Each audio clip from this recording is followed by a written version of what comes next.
hopefully you guys can hear me. So we're going to try and do this in multiple ways.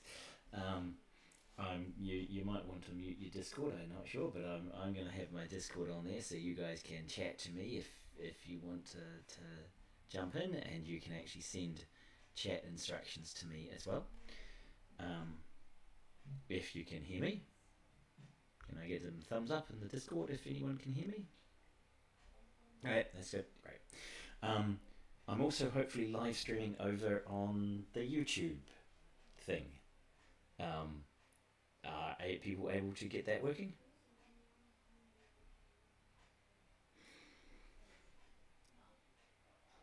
Okay. Right, so the YouTube is working, and that's me, and that's my slides, and that's there. Right, okay, so what I'm going to do is I'm just going to move this here, grab the Discord, put it there so I can see what you guys are talking about. Okay, well, you're going to have an interesting experience. You can decide which audio track you want to listen to. It's going to be on YouTube, so it will be recorded there. Right, so today I'm going to talk about artificial intelligence. Unfortunately, this is like a massive topic, and it's one of the ones I really love. So, yes, you can have stereo Simon just out of sync slightly. This is something I'm passionate about. I've been passionate about for most of like my education. I've been interested in AI. So, I'll give you a kind of overview and some kind of crazy ideas, and we can also talk about some of the ethics at the end of the lecture. So, okay, if we go big picture, is the audio a bit low? I can try and see if I can get my audio to be a bit louder. I actually can't hear any of you. I don't know if I'm actually getting my audio coming through properly. Supposedly. Oh yeah, I've got some sound. Right. Oh well, I'll just keep going. You guys seem to be working out the sound. Okay, so big picture AI, there's basically two fields of thought. There are the people who are doing AI to understand humans, and there are people who are doing AI to make smart shit. So the understanding humans is sometimes a little a and big I, and replicating human and just being intelligent is big artificial with a small intelligence, because we don't really care the way humans do things. We're just interested in computers doing interesting things. So game AI is its own kind of subfield, because we're not just trying to be smart, we're trying to support the designer. So it's a kind of different goal. You're no longer just working on kind of how do we make the best algorithm, how do we solve this task. It's how do we do this in an interesting way? How do we solve the task with as an interesting challenge? Which means your AIs are playing to lose rather than playing to win. We're making AIs that support experiences. We're supporting the goals of the designer. We're trying to do things in real time. So we actually want to be interacting with people, and people want their AIs to respond immediately. We also want our AIs to be controllable, because in games, an uncontrollable, awesome AI that beats you every time is irrelevant. One of the challenges is to make it controllable and to make it support designers. We also want game AI to be comprehensible. We want to understand why it's doing things, and particularly when working with humans. When you put a human playing against the game, you want the game to tell the human why the AI is doing something, rather than just that it's doing something. So you want the human to kind of get a sense of the kind of the objectives of the AI, the goal that it has, and you want to be able to kind of, in that control, you're going to have to deal with some things like emergent behaviors and scripted behaviors. Now, emergent behaviors are when you make some rules and the players and sometimes the AI figure out how to make things work, even though they're kind of not intended as part of your design. Suddenly the AI starts doing something crazy or very effective, or in fact the humans work out how to defeat a particular AI technique. I know that when I did my fourth year projects, when I was like actually a year below where you guys are now, as my summer project, i.e. the one you just finished, what I did was to do an evolutionary genetic algorithms combined with neural networks for my summer project. And I was evolving the network architectures and the activation functions in the neural network. And I didn't expect one of the solutions to the XOR problem was to have a Gaussian activation function and a single neuron, because I'd been taught through my AI courses that XOR was the classic neural network pattern that needed a hidden layer because it wasn't linearly separable. But when I threw genetic algorithms in, let it work out its own functions, a single node with a Gaussian activation function solved XOR perfectly. So it was a surprising result because it was within the search space of my genetic algorithm system, right? So it was possible, but I hadn't thought about it. So it was kind of, I'd made the boundaries that searched within those boundaries and found a solution I hadn't kind of manually worked out, which is kind of neat. But if you're designing a game, having your AI work out the best way of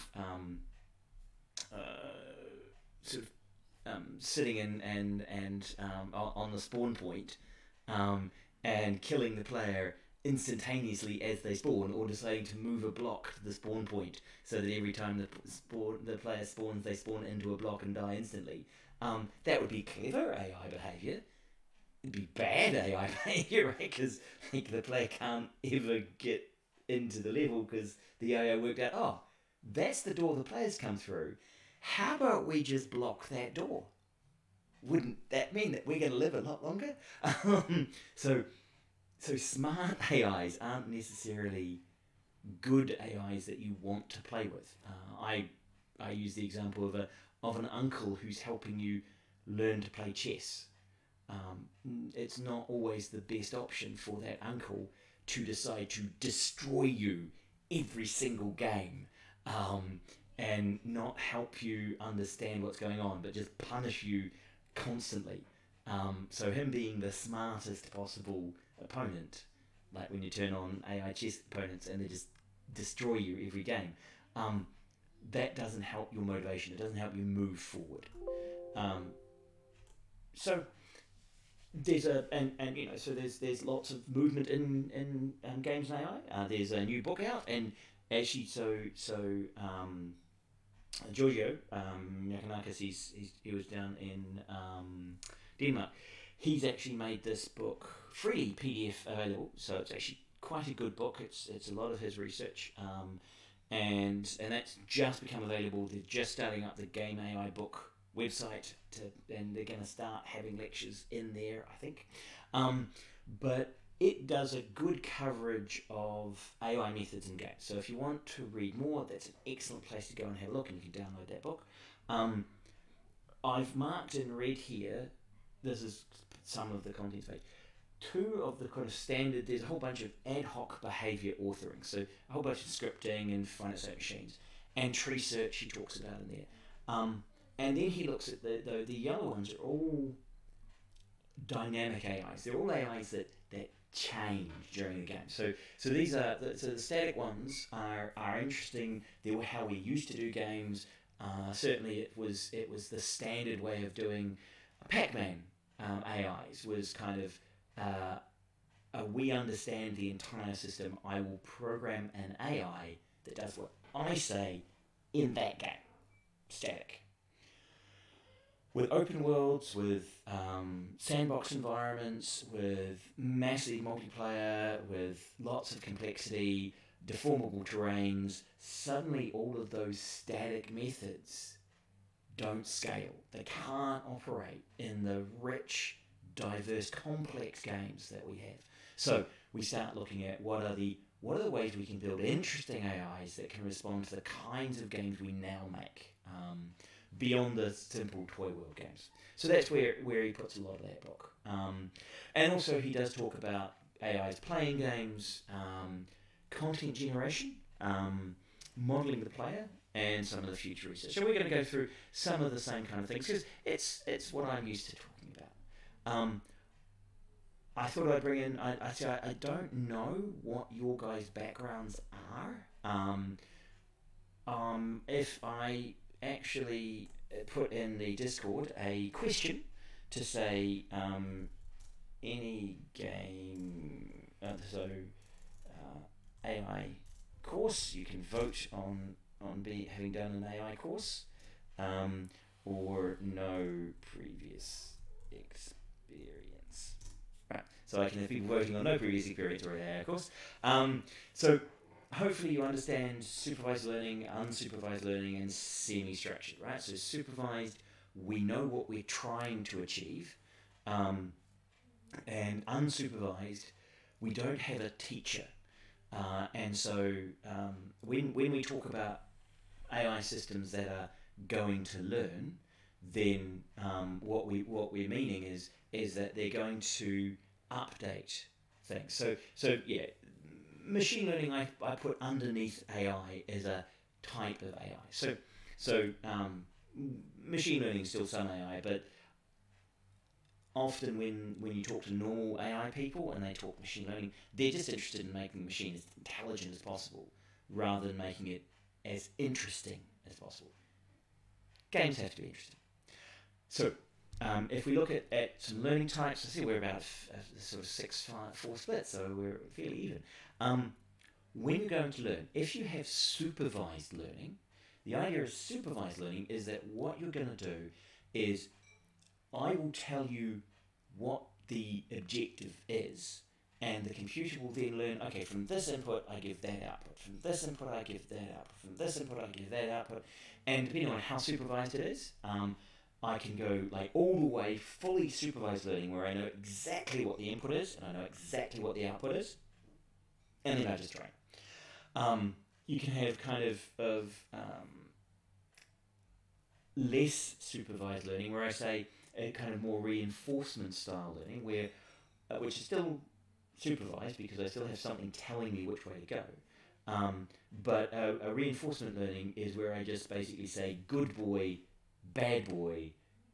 good program, bad program, good girl, bad girl, depending on. So I just tell you like whether you succeeded or not.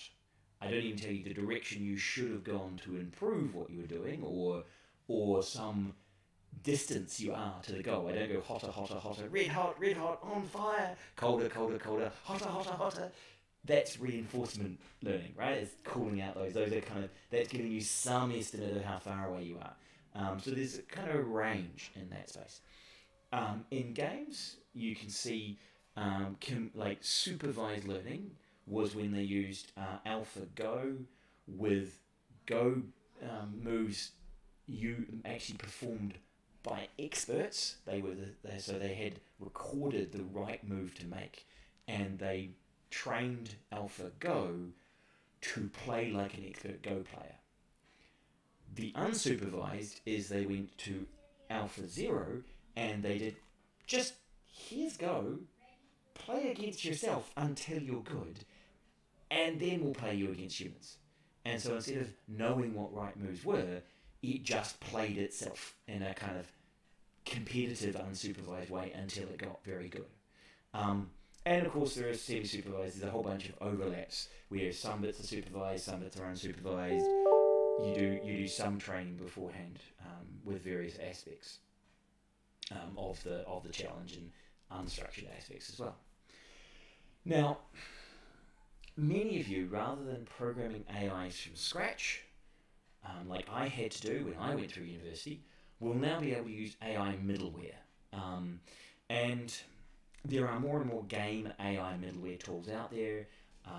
Both Unity and Unreal provide some basic AI functionality, but you can also load in AI middleware AI tools. You can start using things like Tensor Flow to do deep learning and network architecture. So we're moving away from all of this having to be hand-coded into you using tools. Now, there's a bit of a trade-off with middleware in general, is that you're going from like using the advantages are it's much faster as using middleware. It's actually lower cost because you don't use as much time, and you've got good technical support usually if you're paying for the middleware. Disadvantages are you tend to get a generic solution, and you tend to have kind of you don't have much control. You lose the ability to customize things quite as easily as you normally would. So if we look at old style games, when we start at the beginning of the kind of static ad hoc programming, mostly simple stuff. So there's A-star algorithms, there's finite state machines, there's standard scripting where I just have a script and I retrace a few of the variables. There's goal-oriented behavior, often used backward chaining, where in my game I have an AI that wants to achieve something. Say, I want to get to the other side of the map. I want to get to that location. And what I do is I try and say, okay, so where would I need to be to do the last action to complete my goal? Now, where would I need to be to complete that action? Where would I need to be to do that action? And I step backwards from my goal back to where I am to decide what my action should be.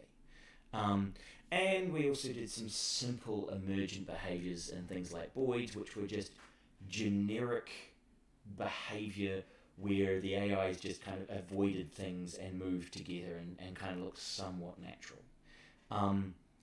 We can move on to discuss some more advanced things like subsumption architectures where you have multiple behaviors that are overlaying each other. Physical simulations where we actually push a bunch of the AI into the physics system, and then it's not really intelligence, it's the nature of physics. So, for example, the way that humans walk, quite a lot of our locomotion is not consciously controlled. It's a kind of biomechanical response to the physics of our body. So we've actually set up a physical system, and then we kind of just lean forward and let our legs do the things they do, right? We're not consciously having to control each muscle on each leg.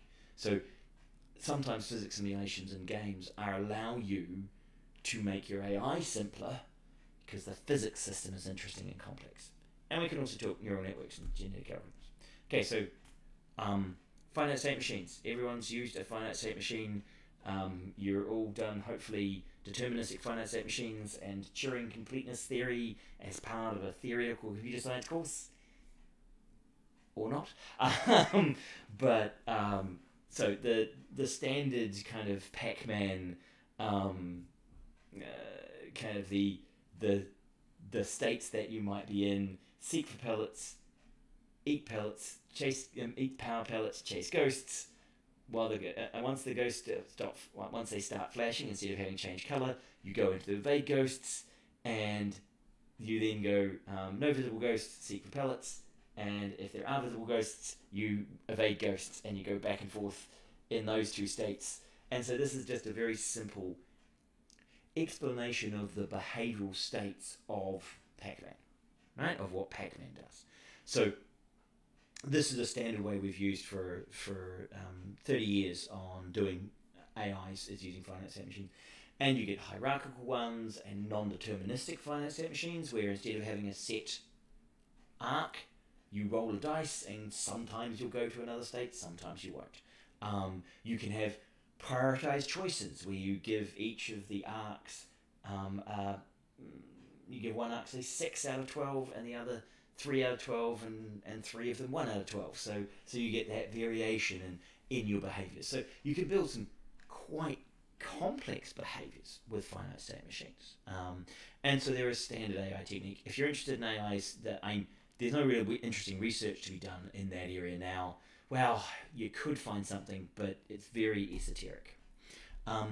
A-star pathfinding, again, used for decades. It is a good way of searching a graph. If you are required to have absolutely shortest path solution.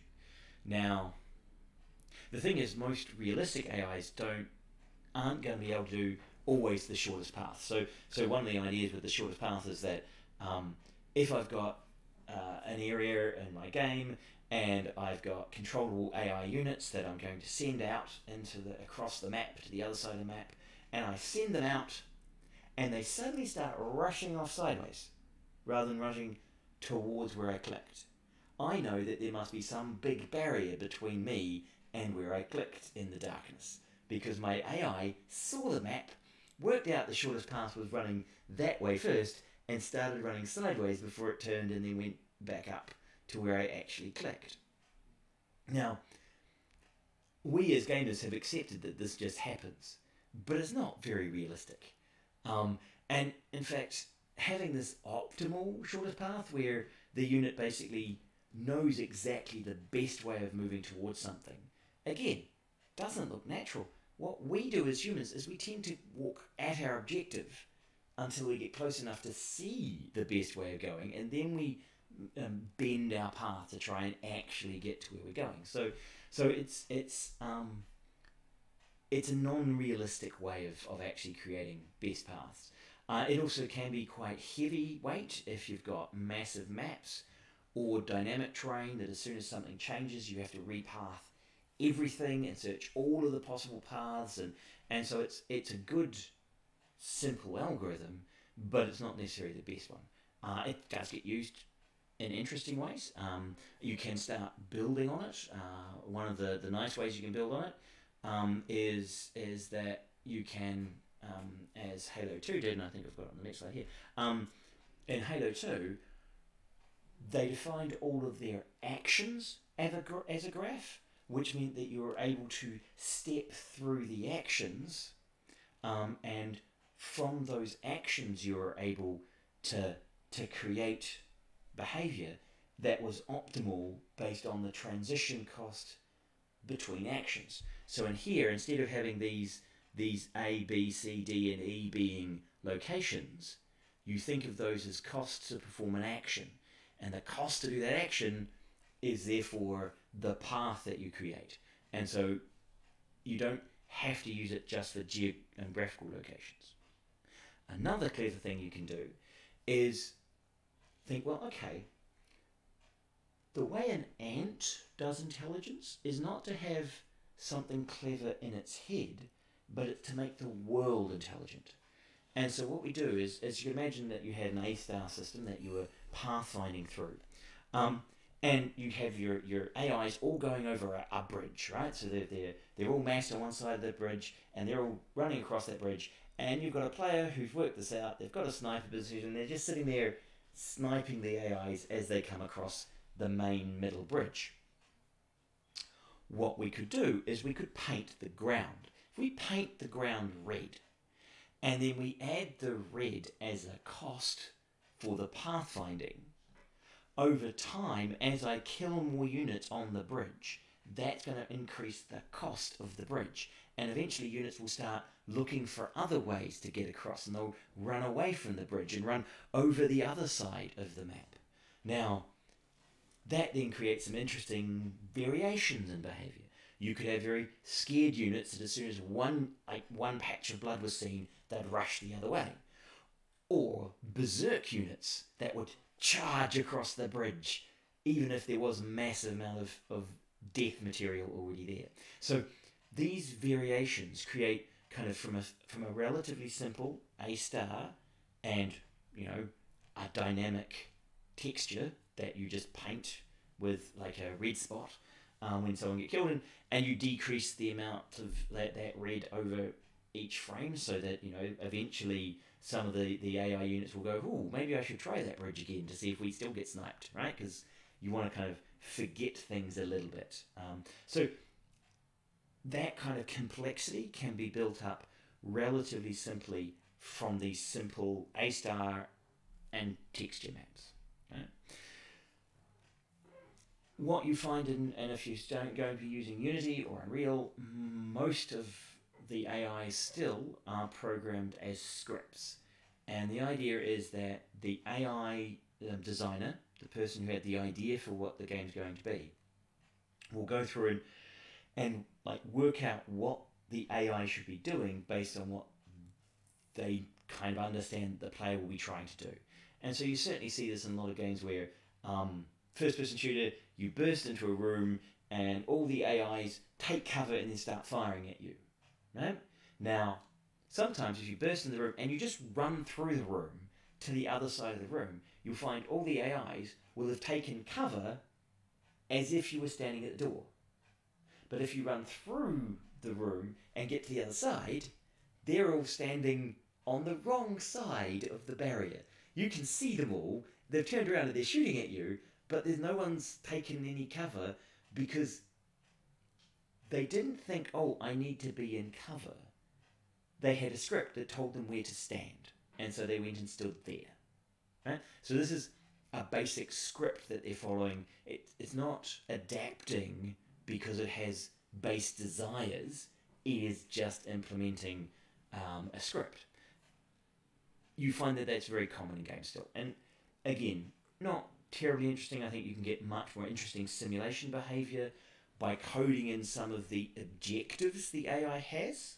So if you coded in find cover, and then you generated a cover map based on where the player actually is now, then you might get more interesting AI behavior. You guys all still following me? Am I still being heard? Oh, yep, there's some responses. That's good. Yeah, no, it's just you know, when I talk for too long, I'm just worried that you guys have fallen asleep. Okay, so one of my favourite pieces of emergent rules is from a very, very simple rule-based system. And it's been used in games, and it keeps getting used in games as well, but it's been used in movies and things. It's the Boyd's emergent behavior. And the Boyds, so the BOIDs, you can look them up, you'll find lots of videos on them. They are three incredibly simple rules. One is flocking. You try to go where everyone else is, right? So you look at the area around you and you say, right, I want to be next to everyone. And then what happens is you get too close to people, you go, ooh, I'm too close, I didn't want to collide with you, I just wanted to be near where you were, I didn't want to be on top of you. Right, so flock and avoid, and then you say, okay, I want to be generally doing what other people are doing. Right, so if everyone's pointing in a particular direction and moving in a particular direction, I'll kind of do that too. Right, so those three rules: try to get to the center of the group, avoid colliding with people, and do what other people are doing. Create really rich, interesting flows of agents. They look naturalistic. You can see them bend and you can see them move, and they huddle together and they avoid each other, and they wobble and they vibrate and they split around objects, and so they do a whole bunch of interesting, realistic, like at far distant view behavior, and so that can be really like a simple way of creating a movement system for your AIs. Because one of the problems is if you have 50, 60, 100 AIs, you don't want every single one of them to A-star necessarily. So one of the techniques is you combine Boyd's with A-star, you get a lead unit that does the shortest path, and it just does that once. And then the other units coordinate themselves to follow that main unit. So one of them does the pathing, the rest kind of coordinate themselves around. If they're military units, you put them in an actual kind of grid. If they're just wandering, they just wander together. Only one of them knows where they're going, right? You can think of it as like tourists in Paris, right? Where the tour guide holds up an umbrella and everybody's following the umbrella, right? Only one person knows the path and everyone else is just kind of milling about following them. Okay, and that creates some interesting behavior. In AIs, in game AI specifically, we are quite interested in cheating because we don't want to have to do all the work of actually being smart. If we can look smart and the player makes up the rest of the information, that's a win, right? So you can add a bunch of randomness to your game AIs, right? Just adding randomness makes people think your AI is more intelligent. The player will tell stories to justify what they do. They'll assume that there are particular motivations going on. If you can make the environment intelligent, and you'll see this in Unity when you do nav meshes, right? Basically, the nav mesh in Unity is creating a navigation environment from the objects in a Unity scene, pre-calculated before the agents have to go in there. And so what they do is it creates this mesh, and that allows the agents to avoid hitting objects by just putting a kind of mesh barrier around them that's the width of the agent, right? So they don't bump into things. And then they just navigate around there. And often what you do in games is you would lay down paths and nodes in the game level for the AIs to use to navigate. So we're instead of trying to keep that as kind of some sort of logic in the AI's artificial brain, we make the environment intelligent. We can also, and you see that with ant trails, and you see like with Unity putting layers in the level. We can also fake some complex processes, so faking cover detection. Although realistically it's line of sight, when we told people to script and stand behind cover, we pre-calculated where we thought cover would be by thinking where the player is likely to be. We can also, instead of the AIs working out where cover is, so each of them, so if you imagine each AI trying to work out where cover is, what it has to do is it has to look where the player is, it has to look where objects are, try and work out whether getting to that object means that I'll go into the line of sight of the player and I'm going to have to calculate all of those things myself. So instead, we do it once. From the player's point of view, we paint the floor with where the player can and can't see, and then the AI just goes and stands in one of the painted areas. Right? Because, hey, I'm just going to go and stand where the player can't see me. Yay! So, again, you try and do things in one way. One of the neat AI tricks that they had in Batman, Arkham City and Arkham Asylum. Sometimes the cheating does become very obvious. As one of the comments came here, if you cheat too much, it can destroy the fun. One of the neat things they had in the Batman, Arkham City and Arkham Asylum is that if you've ever played those games, Batman is very fluid in his combat fighting, and in fact, like the combo moves are beautifully choreographed, that Batman's able to kick bad guys in the head and the stomach and do flips over top of them and land and do a spin kick, and the boot hits the AI right in the face, and it's very kind of visceral and rewarding to have it such well-aligned animation. And the way they achieve this is that when Batman goes to punch someone, right? So when you've been mashing your button and it says punch the guy, right? It's worked out a move sequence. Batman himself takes over the AI of the enemy and moves the enemy to where Batman's foot's going to be, so that the enemy doesn't try and avoid it. The enemy has been told, right, you go and stand there so I can kick you in the head, and you go and stand over there so I can then spin and punch you, right? So all of the enemy AIs are actually taken over by the Batman character, and he tells them where they need to be so he can look good, which is why they couldn't have multiplayer in Arkham City and Arkham Asylum, because those two games, because when you put two players in there, they might both try and take over one of the NPC characters, and so you get them kind of, oh, I want to put him here so I can punch him. No, I want to put him here so I can punch him. It's kind of, so they took a while to try and work out how that combat system could be made into multiplayer because of the way they were doing AI. Multiplayer, suddenly you lose control and it moves you so you get punched in the face. It's not necessarily the nicest way of doing multiplayer. Okay, Killzone. One of the things I liked about Killzone, and you actually, Killzone has got a good reputation in both the original and Killzone 2.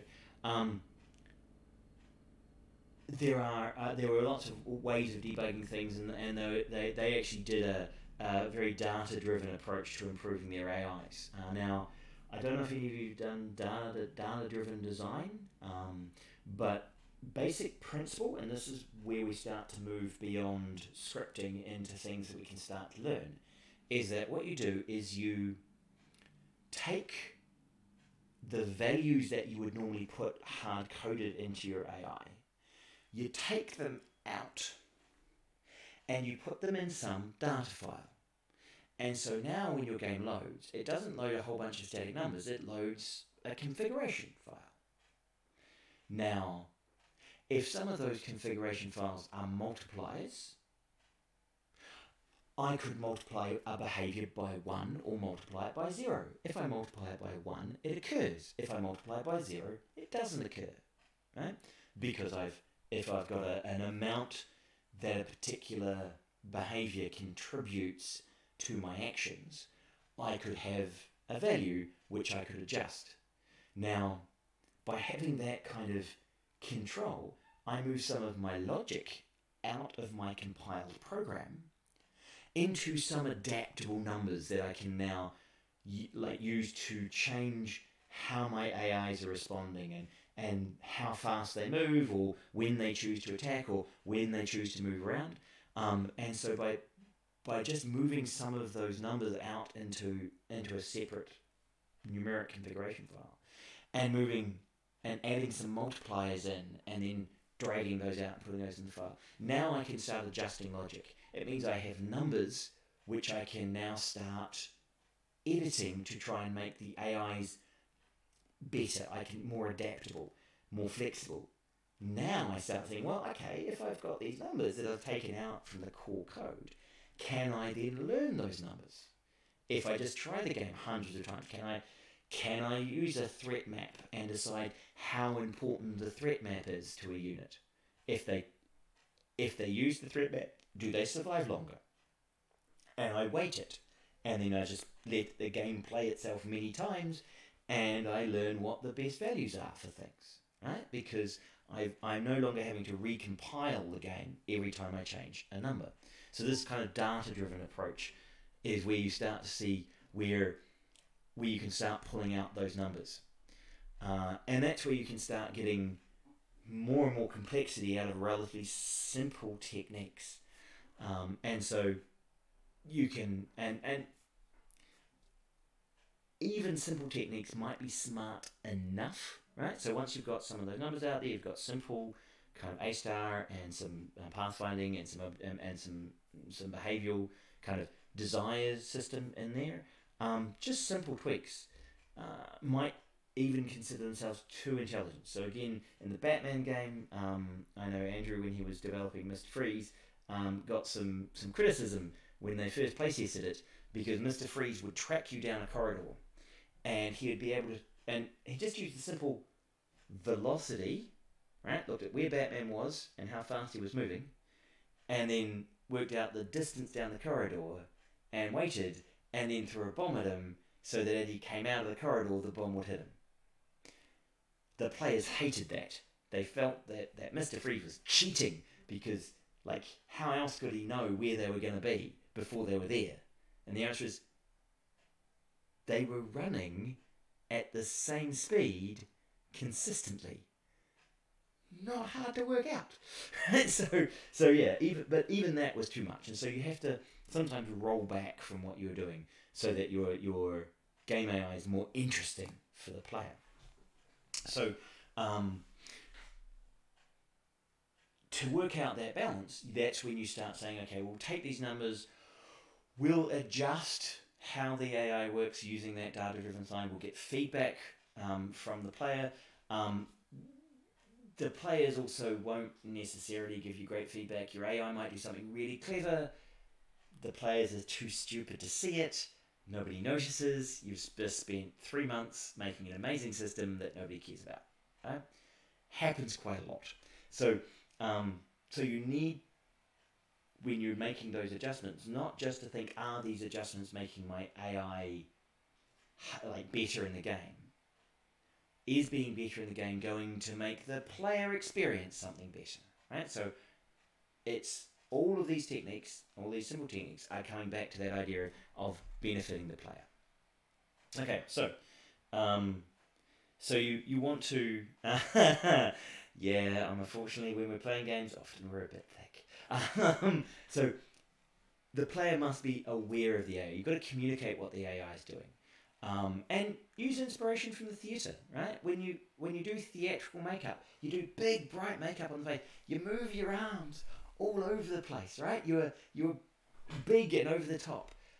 Often you need to start with that with the AIs in your game so the player knows what it's doing. It also helps the player outthink the AI. If you make your AIs too smart, the player won't be able to outthink them and the player will just feel dumb.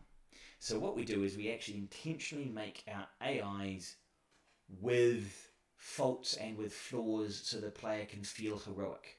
And you can see this all the way back to Tolkien and Smaug and the giant dragon with impenetrable armor, except for a small hole under the armpit of the left chest. So that is creating a weakness and then making the player feel amazing having worked out that weakness. And that's what we do in our AIs. We create intentional weaknesses so the player outthinks them. Okay? So again, when you're adjusting those numbers and you're adjusting your AI technique, think, how is the player going to outsmart my AI? How will this AI make my player feel intelligent? Now, one of the ways of taking it, so I was talking about data-driven design. Well, we can, a traditional way of doing this with Lua. So if you look at Angry Birds was mostly done in Lua. There's malware done in Lua, World of Warcraft was done in Lua, and so the idea here was we get our game engine, we then instead of just having a configuration file, we have a whole script that can do interesting things, including logic. So the functions go back and forth between Lua. It probably takes you a couple of hours to set up Lua scripting into a game engine, so I think you'd find it's not too hard to add Lua scripting. And then you've got a lot of Lua tutorials. Lua has been dropping in usage recently. It's on the edge of not being kind of a main language that we would teach. That's partly because of C# and .NET and JavaScript and Python and all of the other programming languages that now have a lot of API hooks and people are getting better at coding in them. So we don't need Lua as much as we used to need it, but it was still a tool you can use. And if you are interested in using Lua and you're wanting to use Unity as your game engine, then there's Moonsharp, which is actually a Lua interpreter programmed in C# so that it is native into Unity and runs at good speed, right? So you can actually use any experience you have with scripting in Lua now to script things, kind of a second layer of scripting, because Unity is already a game engine where you script Unity games on top of that, and now we've got another layer of scripting on top of that. So yes, you can layer your scripting languages in various ways. You can also see some of this kind of scripting and configuration approach coming in with deep networks in Tensor Flow, right? So Tensor Flow with Google, they've created ways of dragging and dropping units together and showing you how neural networks work without having to do the programming. Now that means that we can actually start saying, well, okay, instead of those numbers being just a simple, okay, give me a number, I'll decide an if statement of what to do, and then I'll give you, and that will generate a number out. I could now actually have AIs that were clever neural networks where you give me a whole bunch of game information, I'll put it into the network will process that in-game information and then give me actions out the other side. Now, this was all done kind of at a fairly high level and very complex, and people would have to write neural networks and it became all crazy until this year, where I've got I had to fix my entire computer over the last 24 hours and it's been horrendous. But actually, it may have been installing the Tensor Flow NVIDIA CUDA drivers on my machine that made it not restart. I'll have to be careful how I did that, because I was installing all of the Tensor Flow Unity plugin, which includes, well, if you want it to use your GPU, then you need to get the NVIDIA's CUDA's GPU drivers so that you can then turn your GPU into a training system for a deep neural network. Because this year, one of the things that Unity has added is machine learning agents. So if you want to go ML agents, and that if you actually just do a straight search for machine learning agents in Unity, you'll find the tutorials, you'll find the GitHub repo where you can download it with all the instructions on all the things you need to implement, all the things you need to install. And the principle is, well, one, they wanted AI people to have something prettier to display than just this kind of dots on a screen. They wanted those to be kind of full Unity games. But also, they want you, as a game developer, to be able to grab your game, point it at Unity, point Unity at TensorFlow, and have your AI trained automatically by just having a deep, the kind of cloud-based deep neural network training system learn how to play your game, and that will create the AI. So you don't have to program anymore, which completely changes kind of the job description of an AI person. And so that's one of the things that are coming in. And with these new uses of AI, right? So we're starting to use it to model players, extract income from players, and we're going to talk about some of the ethics of that. We're also using AI to do data visualization, and AI as playtesters. So some of you have done like that continuous integration and testing. Well, if you get some really good AIs in your game, at your game, instead of having to playtest with humans or to just compile your code to see if it runs, one of the things you do is you program out your game, and overnight you give it to your AIs to play. And the AIs will play all night, and in the morning you get a bug report from your AIs that were playing the game to tell you which bits were broken. Right? And because these AIs are deep learning AIs, you put a new feature in, they will learn that new feature.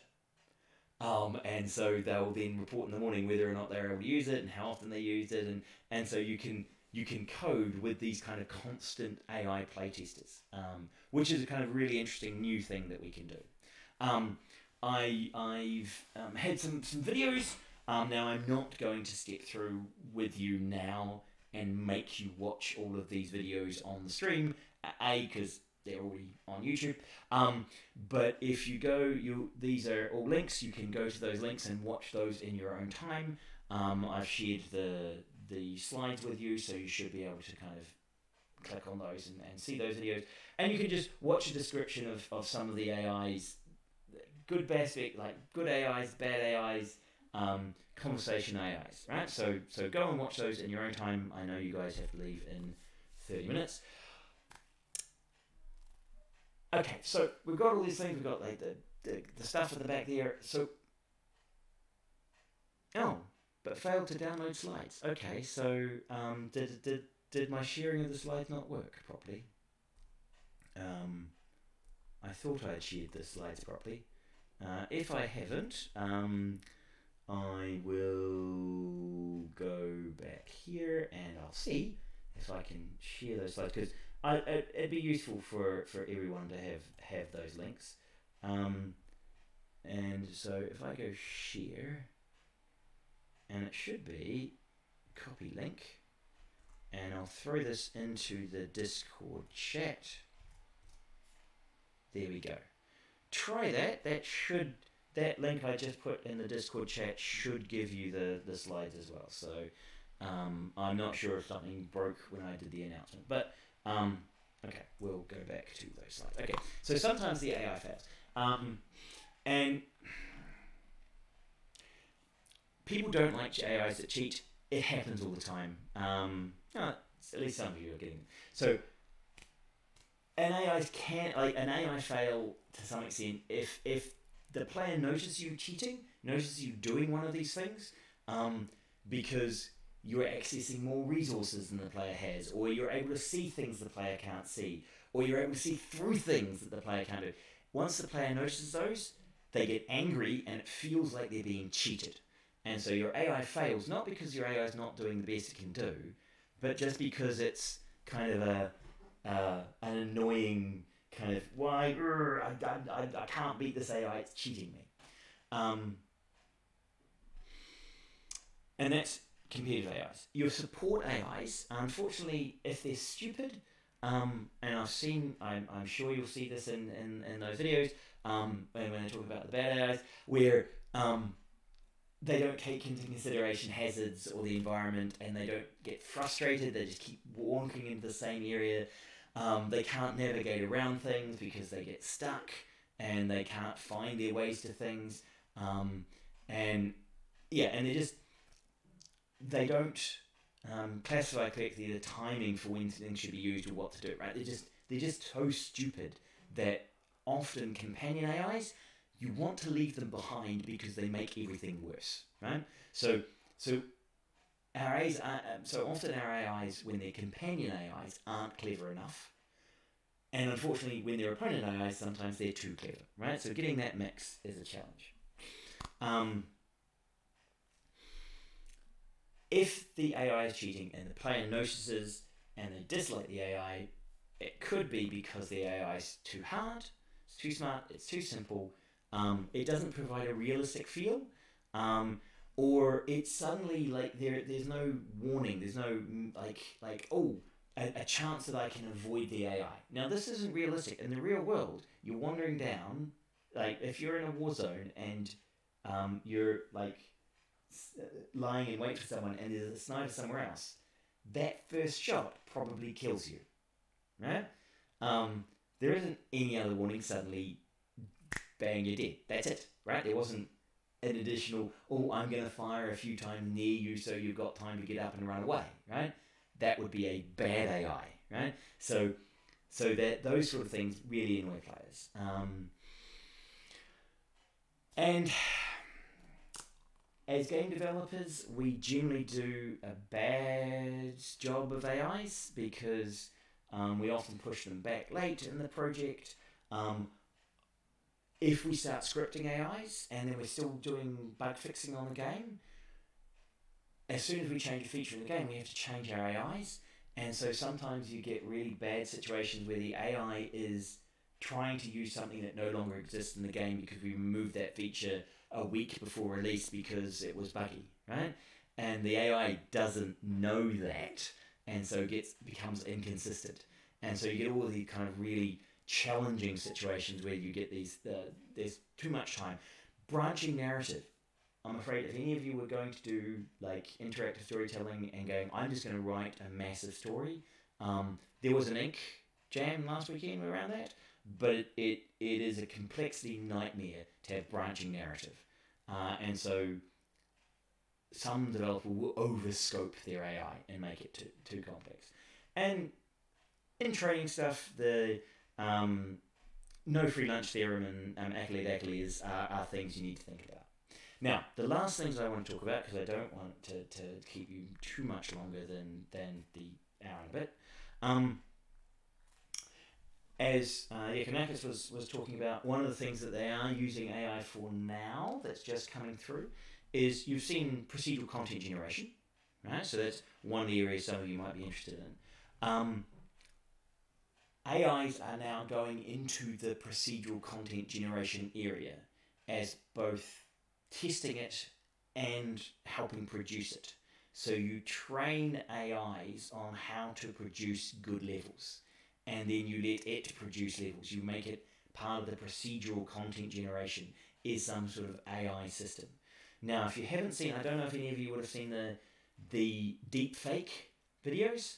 So that link, if you want to go and watch it, SIGGRAPH this year, they discussed how they were using deep learning, a deep learning network, inside a video processing tool.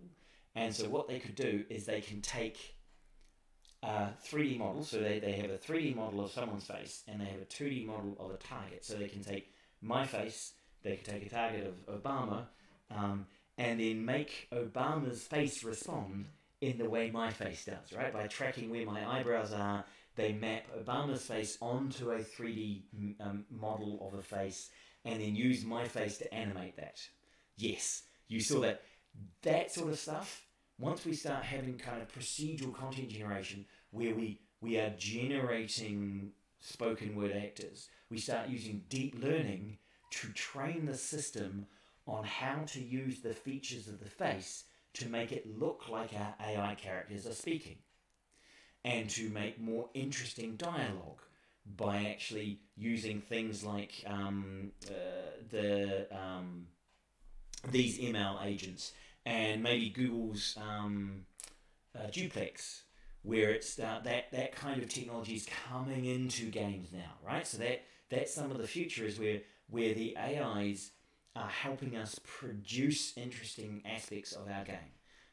And so we get big data analytics. So Facebook does this. They don't design by hand. They use big data to analyze A/B testing on millions of people, and they do a data-driven kind of AI machine learning approach to how you should make your games and how you should make your content. And admittedly, they also do some interesting things there. There's certainly good. There's reasonable evidence that there are people who, and I've seen some of you do this in the lab, put a little sticker over your webcam because there are hacks that would turn it on. Well, there are also game developers who, while you're playing the game, will turn it on to try and watch your engagement and your activity in the game to see what effect it's having, right? Because, we're actually getting pretty good at using deep learning networks to do facial detection and then emotion recognition.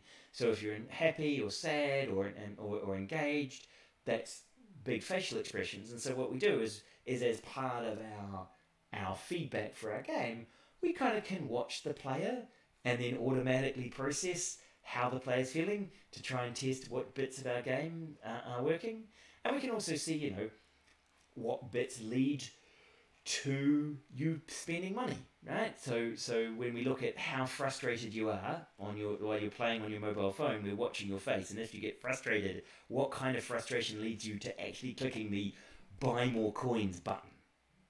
And so we look for those correlations. That, the person looks like this means we should advertise at them now because they look appropriately stressed, that if I give them an advert, they'll click on it and it'll be great. But they're not stressed enough, I won't advertise them at yet because it will just be annoying, right? So using the camera, it does sound scary. I would have to admit it is a bit scary, but it's what's being done currently. I say future research. It's kind of, yes, this is what people are now doing to try and get better at selling new things. I'm back in 2012 when I was in States. I was visiting Jesse Shell, who wrote the book for our first year course. And I made a prediction that we would be able to pass the Turing test for real-time games back in 2012. I thought it would take about 8 years to get to indistinguishable players in multiplayer games from AI to real players. And Google Duplex kind of got pretty close with ordering hairdressing and doing particular tasks. And so I think given another 18 months, I might just be okay for the end of 2020 that you'll have some AIs in games that you will not know whether that is an AI or an actual real person, because they'll talk like a real person, they'll interact, they'll know stuff about the games, they'll ask you questions about the games, they'll remember what your answers were and respond appropriately. So my feeling is that AI is going to move into that space in the next 18 months. and so I think we're still on track for that. I did see an interesting discussion on comparing Donald Trump's speeches and tweets with a hidden Markov model fed with kind of random speech writers, and it's actually relatively indistinguishable.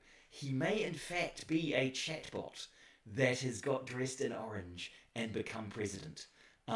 He's just been fed a corpus of rather scary conspiracy theories, and now he kind of randomly outputs trains of thoughts which kind of jump around like a chatbot might. So, in fact, simulating the American president currently seems to be reasonably easy. But yeah, we're at that point in games because at least a third of the players are a bit crazy and won't talk to you or will just swear at you or be insulting. Actually passing that Turing test is potentially kind of on the easy side. And that leads to my last discussion, because I've got like another 15 minutes left before you guys all leave it, I think. Now, I mean, this has been a bit of me talking at you. What I want you to do, with all the technologies you are thinking about currently, and I've been trying to respond to you in the GitLab, I like having that response tied to you and to your topic, because I can go in there, I can give a response, and it's not like back and forth on email where it gets lost. It's kind of there and stuck and attached, so I'm quite liking responding there. I want you to think about ethics, right? So the Gamer Rant transaction that you can see there, there was a bunch of documents leaked around how they were trying to use AIs to drive microtransactions. So although this is not published research, it's oh, look what we found game companies doing. And you have to sort of start thinking, as you say, the future is scary. Is that ethical? Is whatever technology I'm going to implement or I'm looking at, what are the ethics around it? Is it excluding people? Is it taking away human agency? Am I fooling people? Am I out? What benefit to my general environment is this AI having? Are there AIs that are going to replace people? As you spend more time caring for the other AIs in your game, do you start spending less time talking to human beings? Does that make you less and less social? Do you get worse and worse at responding to humans because you get so used to responding to AIs? They're starting to worry about that with Amazon, the Amazon Echo, right? And Alexa and Siri, because there's a concern that a bunch of kids are learning to order things around, right? You don't say, Siri, could you please give me the directions to the coffee shop, right? You don't ask politely. You don't use the normal human negotiation. You just order things about, right? You just tell it what to do and it does it. And so that kind of driving of human interactions into this more and more instrumental, I just order you what to do and you do it, that can feel like we are losing something around negotiation and understand and having empathy and understanding that the entity we're working with, a human being, actually has value and we care about them, rather than they are just a tool that I use to achieve my objective. And so one of the challenges of putting too much AI in your games is that potentially people start treating what look like human beings that seem to be having reasonable responses as just instruments. And one of the games that got banned in New Zealand because it had no redeeming features, Manhunt, was as part of that, you had simulated suffering. So with the AI, when you would kill something, you'd be wounding them, and then they would be screaming, and they'd be in pain, and they'd be trying to drag themselves away from you while they were bleeding, and then you'd go over there, and you'd be able to punch them, and they'd squeal in pain, and they'd beg for mercy, and they would give all of the demonstration of suffering, And so part of that question is, once you've got AIs whose behavior is indistinguishable from something that is suffering, do you desensitize people to those screens and to that suffering once you make the suffering more and more real? And at what point does the complexity of your AI start to look like animals? Right? One of the things we talk, like we can already model an ant, right? We can already model insects. So if we have ethics around how we treat animals, once our AIs are that complex, do we need to start thinking about the spirit, the ethics, the connection, the empathy that we should have with an organism that has these complex objectives and has modelled pain? Are there ethical questions yet? At the moment, we're probably fine. We're at the level of modelling invertebrates, mostly in animal ethics. It's only once you've got a backbone that they care. So insects, meh. And our AIs are certainly only at the kind of insect level of intelligence. So at the moment, we're probably still okay. But very soon, we'll start moving into, and our games will have AIs in them that have a persistent world. So when you kill the AI, you're actually removing it from the world it would have been in if you hadn't killed it. Right? So it's not a world that disappears and, like, every time I shut my computer, the world stops. No. It's a persistent world. It's running on servers. So that AI has a future. It can predict what's going to happen. It can make plans. It can have instincts. At that point, are we actually killing an entity? What makes that AI different from animals that we have systems around? And I want you to think on any technology you implement. What are those ethical constraints? What happens when this system becomes uniform across the game industry? Does it put people out of work? Does it make people disconnected? Does it have visually negative impacts? What effect does VR have on children? We don't know. We know, we're just experimenting.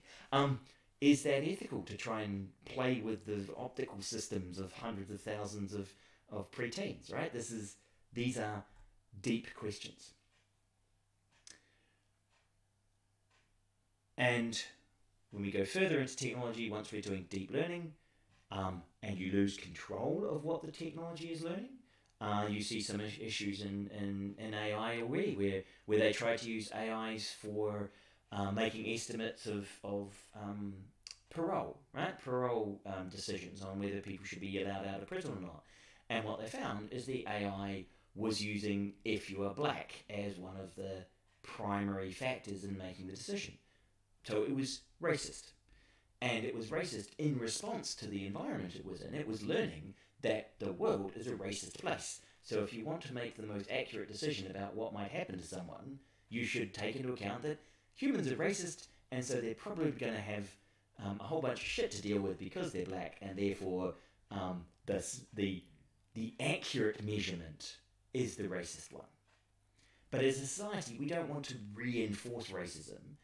And the problem is, if we use deep learning and we don't know what our AIs or what our game AIs are doing, we won't be able to have that discussion. We won't know, oh, it's using race to make that decision. We'll just know, oh, it said 5, it made a good decision. I don't really know why, but it scored the best. It was able to win the game, so it's a good AI. And so this is going beyond what we're capable of understanding. And that's where our AIs are heading, and that's where AIs in games are heading, the companion AIs. Already, you see that AIs are better at playing most games. If you've ever played FIFA or the football games, technically you are by far the worst player on the field, right? As the player, you are a terrible football player. the AIs are far better at you at playing FIFA. And so what they do is when the player takes over a character, they give them more speed and they give them more accuracy, and they improve the agent that the player has taken over to make the player feel like they're useful because the AIs are already better than you. And if we are coding AIs and we start doing things like putting them on the Ethereum blockchain, right? The Ethereum chain with its smart contracts, because that's a distributed system with running code with no single node of failure, if you put your AIs into that kind of distributed AI system, so let's say you put something out through Steam and you have a peer-to-peer network of all of the games, the AIs are running across all of the players, and so and you have it a persistent world that is distributed not on your servers but across the player base, and again is being voted on.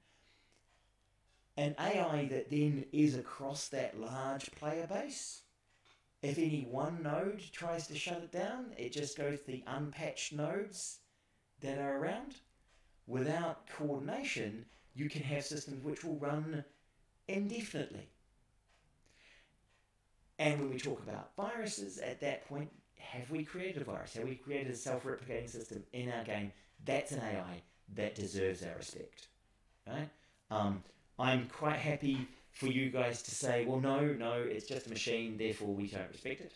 I think the whole range of ethical responses go from the unless it has human DNA, it's not a human, therefore we don't care.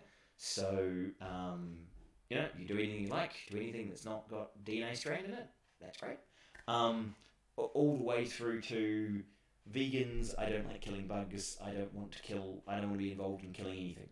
Now, I think vegans might actually have to start respecting AIs soon, right? Because if they're respecting the entities by their complexity and their life and their expectations and how they interact with the world, AIs are getting there. So at some point, we might need to respect AIs the way we respect other animals. Okay, so it's 9:54 there, if I'm right. Do you guys have any questions about that?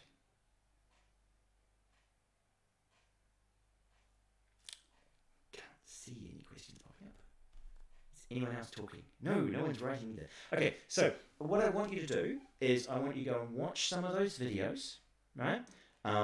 Because I think it's quite nice to see some of the good and bad AIs.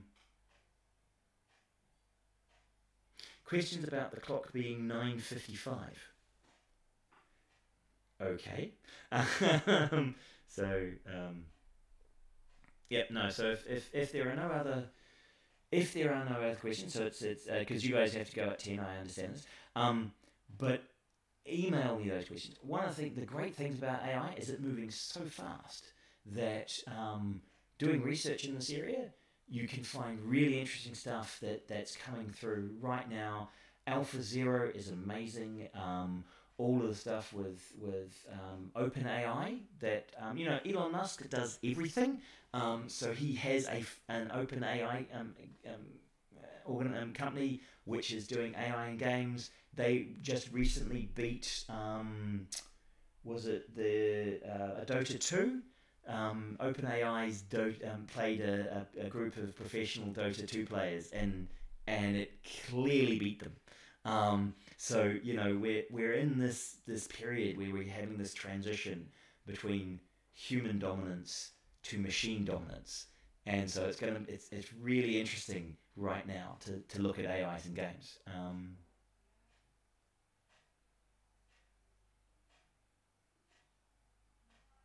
Right, so about nodes to predict the path. How effective is that? Because if the player replays the game, they can master the opponent movement. Right, so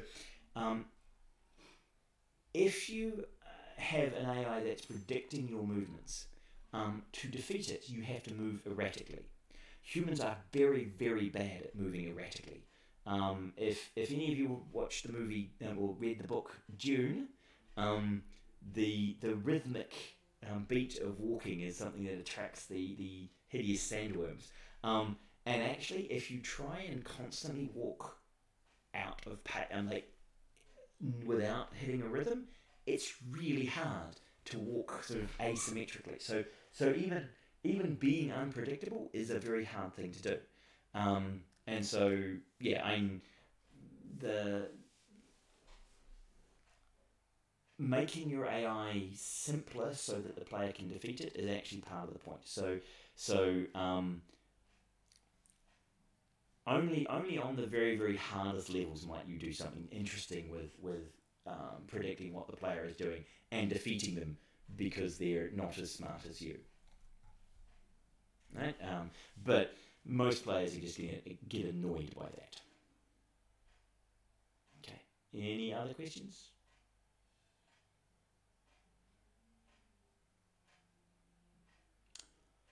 Okay.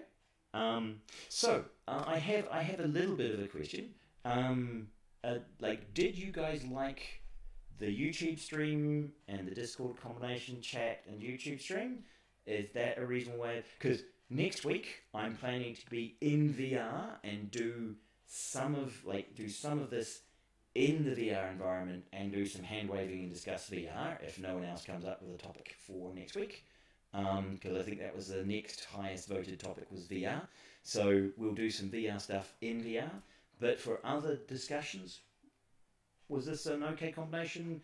Did you prefer last week where it's just audio and the slides on Prezi? Okay, so the Prezi was all right, and this is all right. Okay, so so both are okay. Yeah, okay. And I'm going to ask you guys a meta question as well. So one of the things I'm doing here is I'm trying to be reasonably enthusiastic at my computer. Am I doing all right at that? Am I being too expressive? Am I not being expressive enough?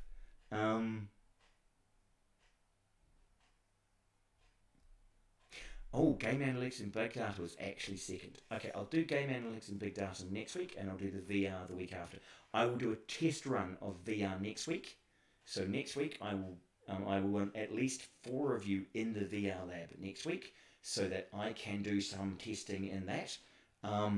And then we'll do a big data and analytics talk next week on game technology.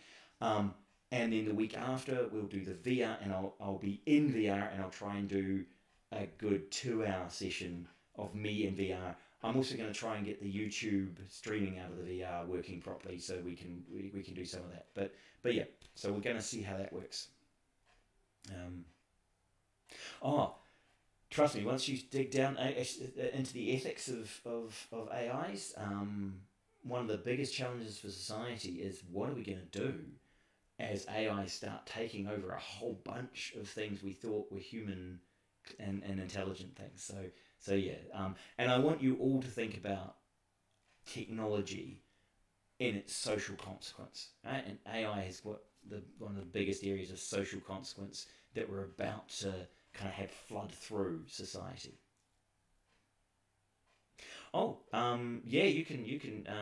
So I expect ethics to be written up in all your projects, but you certainly can have a whole bunch of you can look at technology and ethics and as kind of a more primary focus as well. So you could focus on the ethics side of things.